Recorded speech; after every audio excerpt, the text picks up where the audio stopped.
My name is Isabella. I'm 36 years old and live in a quiet town on the outskirts of Denver, Colorado. I work as an accounting assistant for a medical equipment supplier while also managing the household in our small home. No kids, no noise, just me and my husband, Tyler. Tyler is the same age as me. He works as a sales team leader at a major real estate firm. He has a polished appearance, a persuasive voice, always dressed in crisp shirts with a trace of expensive cologne as he walks by. To outsiders, I probably seem lucky, but they have no idea how cold it feels inside this house. Today was supposed to be special, June 12th, our wedding anniversary, 8 years ago, and Tyler's 36th birthday. I took a half day off from work, drove over 30 minutes just to get his favorite red wine, and stopped by a specialty butcher shop to pick out a cut of Wagyu short ribs. I'm not a great cook, but I did everything I could to make this dinner memorable. I strung up lights around the balcony, laid out an ivory tablecloth, arranged the silverware in perfect order. The custom cake I ordered was ready in the fridge, a simple one with smooth vanilla frosting and a small message on top. To Tyler, happy birthday and anniversary. By 7 p.m. I adjusted my dress, dabbed on a little perfume, and sat down to wait. I believed he would come home. 8 o'clock, I lit the candles. 9. I texted. I'm waiting. No reply. 9:30. I called. 5 rings, then voicemail. At exactly 10:35 p.m. I received a short email from Tyler. Sorry, big client emergency, I have to stay at the office, we'll make it up later. No thank you, no happy anniversary. I set the phone down on the table. The candles had burned out long ago, the cake was still untouched in the fridge, and I stood frozen in the golden glow of the dining room lights, still holding the folded napkin I'd prepared for him. I didn't cry, but something inside my chest shifted out of place. That night I put everything away, boxed up the meat and stored it, took down the lights, wiped the table. No one enjoyed the dinner. There was no one to celebrate with. I lay down around midnight, still in the wrinkled dress I had picked out for the evening. I tried to sleep, but the image of that short, cold email kept slicing across my mind like a dull blade. It wasn't the first time Tyler came home late, not the first time I waited until my body ached. But this time, something felt different. A quiet, creeping instinct, like a cold breeze down my spine. The next morning I got up early and went to work like usual, but all day there wasn't a single message from my husband. I tried calling, just more ringing. It was as if I no longer existed in his world. By noon, growing uneasy, I called Tyler's office. The receptionist hesitated a moment, then said, "Oh, he resigned 3 days ago. He didn't leave any forwarding information." I stood frozen in the hallway of my own office. The air around me thickened. My heart pounded as memories flooded back like a film in reverse. And suddenly I understood. It wasn't about work or a client. He had chosen to vanish, and I, his wife of 8 years, was the last to know. Right after work, I rushed home. Every turn of the wheel felt like bracing against a rising tide. I unlocked the door to our 3rd-floor apartment, the place that once felt like a haven, now thick with suffocating silence. My eyes immediately fell on the shoe rack, a glaring empty space in the 2nd row. Tyler's favorite brown leather shoes were gone. I called out, "Tyler?" No response. I hurried to the bedroom, and my heart sank like a stone. He was standing in the middle of the room, beside an open suitcase, clothes tossed quickly into a duffel bag, a navy suit, a tie, a pair of brand new dress shoes, still with the tags on. Items he never wore to any regular meetings. "What are you doing?" I asked, voice hoarse. Tyler looked up at me like I was a stranger. "You're back," he said flatly, then continued packing. I stepped closer. "Where are you going?" "Next state over," he said casually. "I've accepted a new job. In Albuquerque." "What?" I froze. You quit your job and didn't say a word to me?" He didn't answer. Instead, he pulled a slim folder from his bag and placed it on the table. I opened it. The first page was divorce papers. I stood motionless. "Tyler, what is this?" He looked at me with eyes like steel. You're no longer the wife I need." "What are you talking about?" I gasped, unable to believe it. "You always put work first. The house is dusty. You only cook on weekends. You don't care about me anymore." I gripped the papers. I tried. "You come home late saying you already ate. I cook, you ignore it. I clean, you tell me not to touch your desk. And now you blame me for not fulfilling my duties?" "Don't bring up petty things," he snapped. "You just make excuses. A real wife doesn't need reminders." I let out a bitter laugh. "You talk like I sit around all day. I work, I pay half the rent, but no one cooks dinner for me, no one asks if I'm okay, and I never complained." Tyler narrowed his eyes. "That's your choice. I've made mine." He zipped the suitcase and headed to the door. "I've rented an apartment near the new job. I start next week. Don't get in my way." I blocked the door. "That's it? No apology, no explanation? After 8 years? "I don't owe you anything," he said, then brushed past me without looking back. The door clicked shut behind him, final and cold like the slam of a courtroom gavel. I sank to the floor, still clutching the divorce papers, my hands trembling. 2 days later, I received a call from the building management office. "Mrs. Isabella, we just received a request to transfer the lease. The current leaseholder has requested to terminate the contract." I froze. "What did he say?" I asked. "He had just left a note. I no longer live there. The person staying behind will clear out and move before the end of the month." No discussion, no message. That night, I dug through the drawer of our old desk and found the receipts for all the furniture. Almost everything, from the sofa to the fridge, was under my name. The only things he took were clothes and a few small tech items.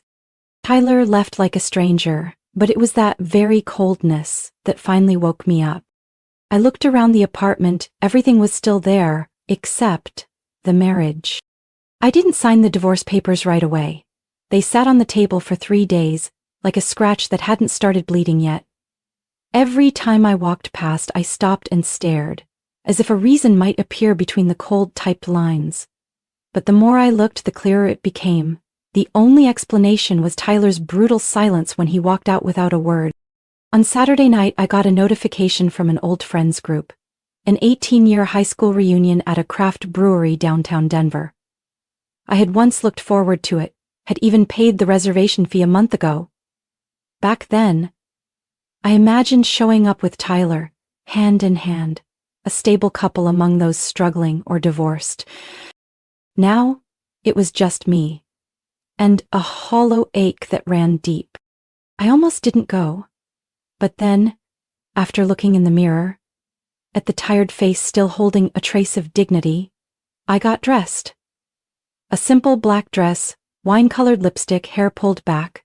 Not to impress anyone, just to remind myself I still existed. I was still strong enough to walk into a crowded room without flinching. Moonlight Brewery was just as loud and lively as I remembered from our teenage years.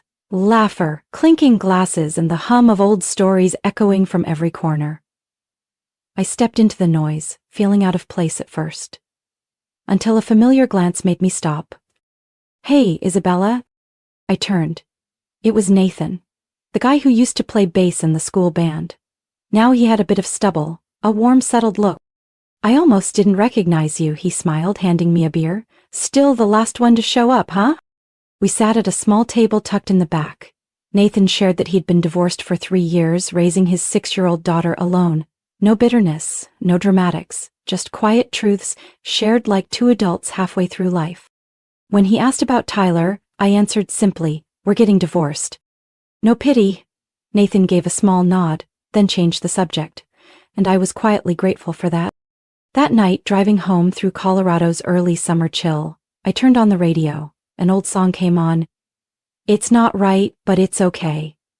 The lyrics hit like a punch to the chest, pulling up a flood of memories. Cold dinners left untouched, unread messages and hugs that had faded into nothing.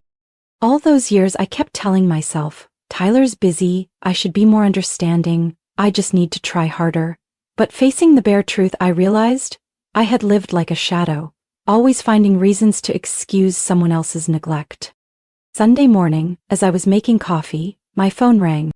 The screen lit up. "Tyler." I hesitated a few seconds, then picked up. I've informed the leasing office we're terminating the contract by the end of the month. You should start packing, he said, voice flat like a command. I stayed calm. You don't think you should have asked if I had somewhere else to go? You're an adult, figure it out, he replied bluntly. I set my mug down and spoke slowly. Good. I'll sign. Tyler stayed quiet. And don't call again, I said firmly. Don't talk to me like I'm still the one keeping your house in order. Still no response. I hung up, no hesitation. I sat at the table, my eyes drifted over the divorce papers. Then, as if closing a chapter that had long since rotted, I picked up the pen and signed my name. Not a single tremor in my hand. Not a single tear. Just clarity, after so many years clouded by hollow promises. Exactly 1 week after I submitted the divorce through my attorney, Tyler sent me an email close to 10 p.m. The subject line held just one word. Proof. I opened it. Before I could even read the first line, a photo jumped out at me. A marriage certificate. Groom, Tyler Robert James. Bride, Marissa Ellis Whitmore. Stamped in deep red at the bottom, Bernalillo County, New Mexico. Date of registration, exactly 1 day after the court finalized our divorce. Before I could react, my phone rang. He called right after sending it. I picked up. Tyler's voice came through, disturbingly triumphant. You saw it, right? I got remarried. Life's never been better. I didn't speak, I just listened. And deep inside, something quiet began to shift. Her name's Marissa. 36, just like you, but she's mature, gentle, and... He paused. So beautiful you'd be jealous. I stayed silent. She's the only daughter of the family that owns the Whitmore real estate chain in Santa Fe. Her parents built us a small house near the Southern Hills. And the job? Her family helped me become the executive vice president at her company. So that's why you needed the divorce so quickly? I asked, trying to keep my voice steady.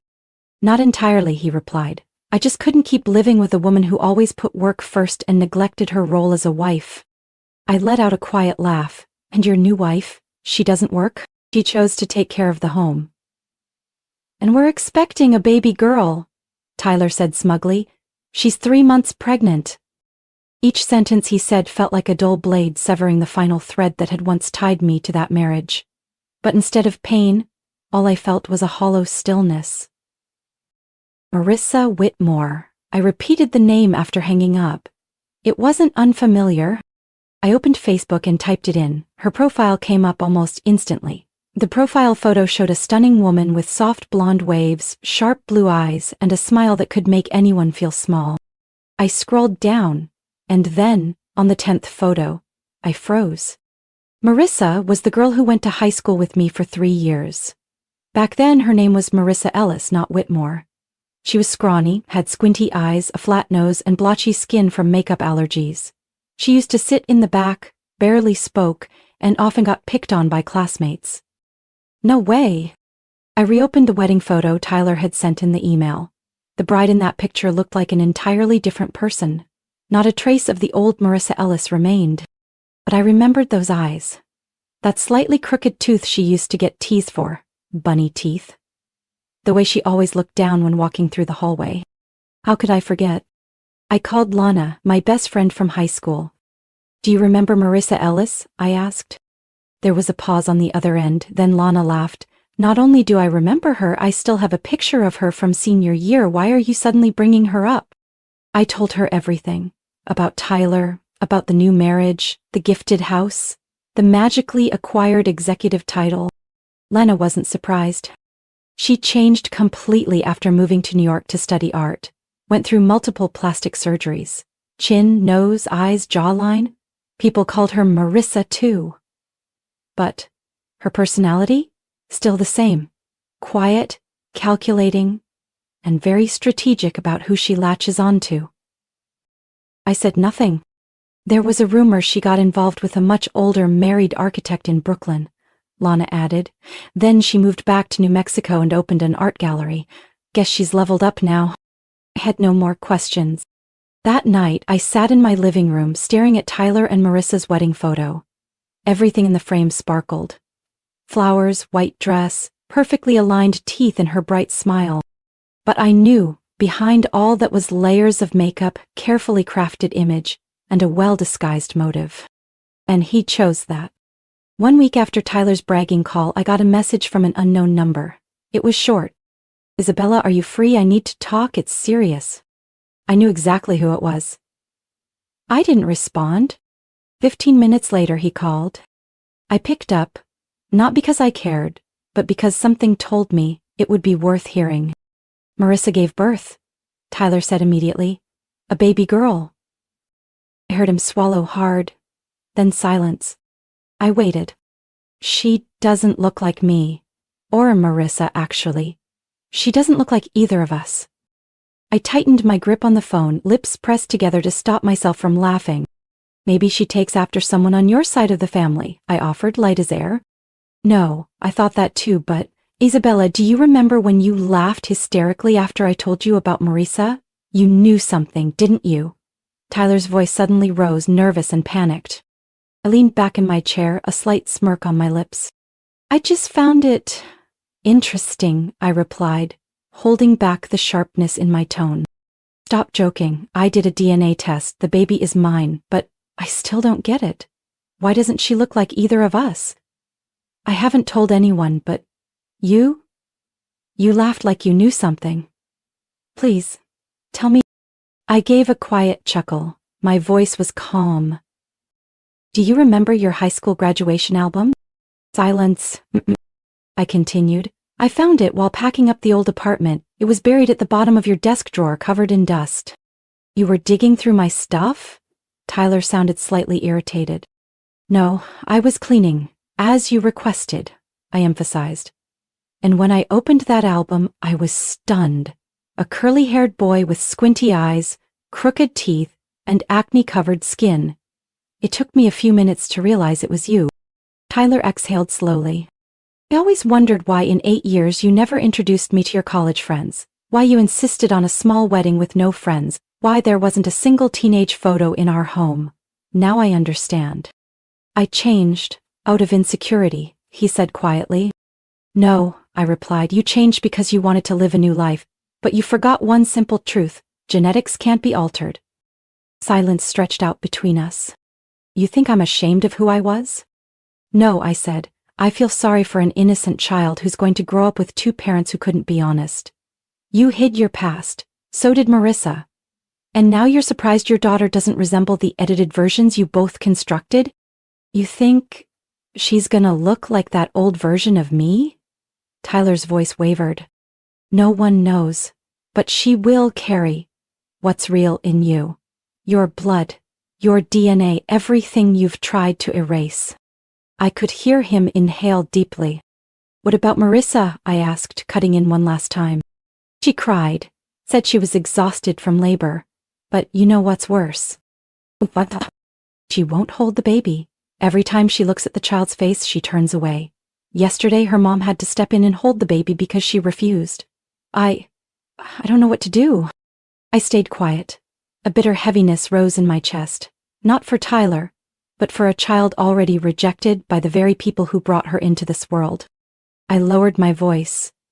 "You once said I failed as a wife because I wasn't willing to sacrifice. But the one rejecting his role as a father is you." Tyler sighed, maybe about to speak again, but I stopped him. "You don't need advice from me. I just hope you don't project your shame onto that baby. She didn't do anything wrong." I ended the call before he could reply. Then I blocked his number. There was nothing more I needed to hear. Nearly a year after my final conversation with Tyler, I barely remembered his presence in my life.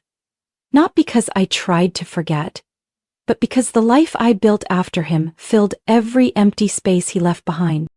I moved into a small apartment in Boulder, just a 10-minute walk from the office. The balcony overlooked green hills, with just enough sun to grow a few pots of herbs. Mornings no longer felt like something to dread. I'd wake early, make coffee, and breathe. I kept my current job but reduced my hours. I chose a life of balance instead of burnout, chasing things that were never meant for me.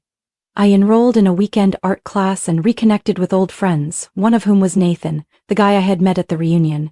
We didn't tie each other down with promises or expectations. just quiet afternoons and simple companionship between two people who valued peace. I no longer checked on Tyler. But life has a strange way of updating you about people who once stepped out of it. One early autumn afternoon, I ran into Lana at a used bookstore. After a few casual greetings, she leaned in and whispered, "You haven't heard anything about Tyler, have you?" I shook my head slightly. "Marissa is looking for a divorce attorney." I raised an eyebrow, unsurprised. "Word is Tyler cheated again," Lana continued, "with a new hire at his wife's company. Marissa found out 3 months ago but kept quiet, for the child's sake." "The child?" I asked. "Their daughter. She's almost 3 now. But it gets worse." Lana showed me a screenshot from a friend in a preschool parent group. "There's a new girl in class. Her mom had full plastic surgery. Somehow the kids found out and started teasing her, saying, 'Your mom used to be ugly.' The poor thing cried all week." I stared at the message, heart sinking.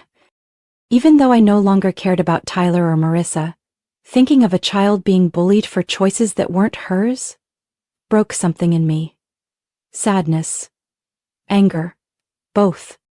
"Marissa regrets having the baby," Lana added. "She thought the child would inherit her post-surgery beauty, but now, it's obvious the girl carries the original genes."